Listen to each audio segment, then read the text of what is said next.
No other solitary statement has inflicted comparable risk of damage on Gibraltar's good name and our ability to continue to avoid relisting in the future. No other solitary statement by any officer of this Parliament or by any Gibraltarian, indeed, I think from anybody outside of Gibraltar, has inflicted comparable risk of damage on Gibraltar's good name and our ability to continue to avoid relisting in the future. It is that serious.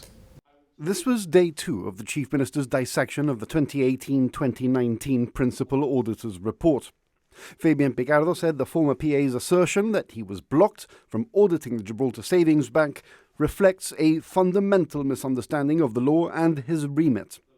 He emphasised that the Savings Bank is not a government department, agency or authority, and therefore does not fall under the statutory auditing powers of the Principal Auditor. Instead, he said, its accounts are reviewed by external auditors, such as PwC, and overseen by senior public officials.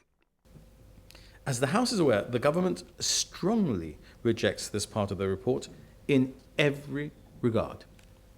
It's our view that the views expressed in the report are legally inaccurate, outside the scope of the office and the ostensible and actual authority of the office holder's statutory and constitutional remit, and in our view, Madam Speaker, do not stand scrutiny. In particular, we've stated and we state again that the Principal Auditor, under our laws and under the Constitution, has no legal right or mandate to conduct compliance or Proceeds of Crime Act audits of the Savings Bank. And I'm going to go into the detail of that now because it is hugely important.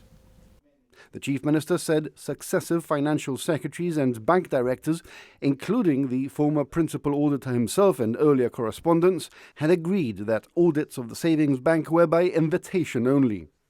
Mr. Picardo said it was remarkable that the author of the report appeared to contradict his own past position, calling the new accusation not only false, but senseless.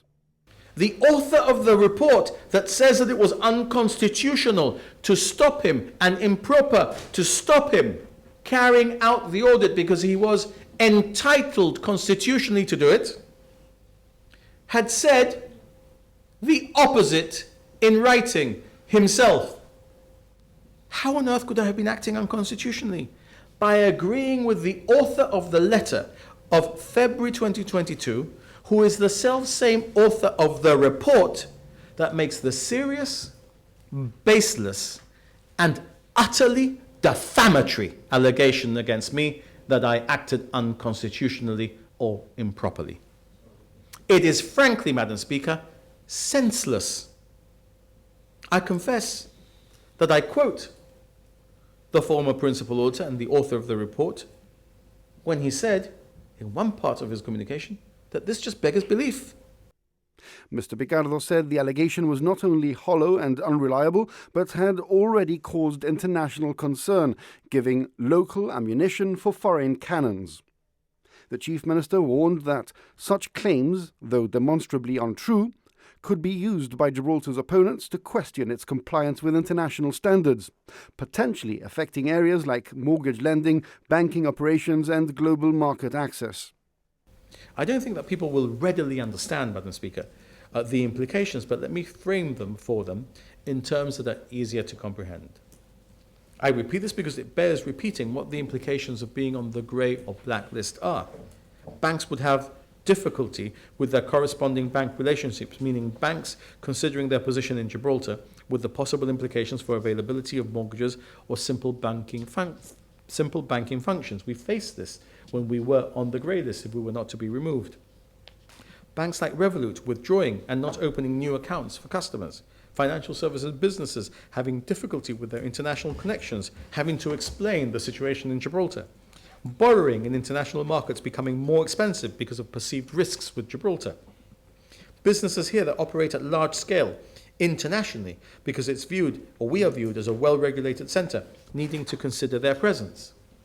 Mr. Picardo said no other solitary statement by a Gibraltarian had done more damage to the ROC's reputation in terms of future potential grey listing.